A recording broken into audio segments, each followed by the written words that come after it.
विकसित भारत जी रामजी बिल पर घमासान जारी। लोकसभा की कार्रवाई शुरू होते ही विपक्ष का हंगामा। योजना से गांधी जी का नाम हटाने पर हल्ला बोल। संसद परिसर में विपक्षी सांसदों का प्रदर्शन। मनरेगा का नाम बदलने पर विरोध जताया। मनरेगा का नाम बदलने पर कर्नाटक में प्रदर्शन। सीएम सिद्धरामैया और डिप्टी सीएम डीके शिवकुमार हुए शामिल। केंद्र सरकार के खिलाफ नारेबाजी की। वीबीजी राम जी बिल को लेकर के कांग्रेस नेता वी हनुमंता राव का केंद्र पर अटैक। कहा कि गांधी का अपमान करने की क्या आवश्यकता। बीजेपी देश को आगे बढ़ाने वालों का अपमान कर रही है। नेशनल हेराल्ड केस में कोर्ट के फैसले के बाद संसद परिसर में कांग्रेस का प्रदर्शन। सत्यमेव जयते के पोस्टर के साथ सरकार के खिलाफ नारेबाजी हुई। कर्नाटक के बेलगावी में कांग्रेस का प्रदर्शन। गांधी प्रतिमा के पास बड़ी संख्या में जुटे लोग नेशनल हेराल्ड मामले में लेकर के केंद्र के खिलाफ नारेबाजी की।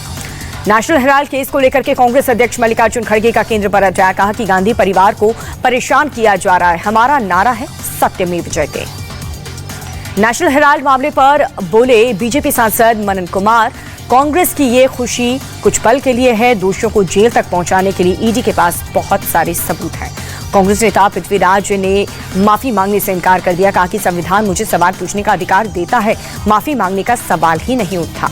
पृथ्वीराज के बयान पर बीजेपी पर पलटवार। सांसद बृजलाल बोले पूरी दुनिया ऑपरेशन सिंदूर की तारीफ कर रही है। कांग्रेस नेता ने भारत को अपमानित किया है। संजय राउत इशारों में किया चौहान के बयान का समर्थन। कहा कि ऑपरेशन सिंदूर जिस तरह रोका गया वो रहस्य है। सरकार ने देश जनता के साथ धोखा किया। पृथ्वीराज चौहान के बयान पर बोले गिरिराज सिंह। सेना के शौर्य को गाली देने का हक किसी को नहीं। देश को अपमानित करना कांग्रेस की आदत। बीजेपी नेता शहनवाज हुसैन बोले कांग्रेस देश की मर्यादा तोड़ रही है। पृथ्वीराज का बयान दुर्भाग्यपूर्ण है।